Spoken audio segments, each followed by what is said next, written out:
Hello everyone and welcome back to our idioms series. Today's idiom is to set your mind on something.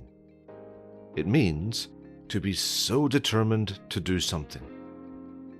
Now, as usual, watch the following clip from the film Abominable to see and hear it being used. Sir, with all due respect, when ye sets your mind on something, nothing is impossible. And here, as usual, are a few more examples. 1. If you really set your mind on learning a foreign language within 1 year, you can do it. 2. This is a big problem we have, but I think if we all set our minds on getting it sorted out, we'll be able to do it. 3.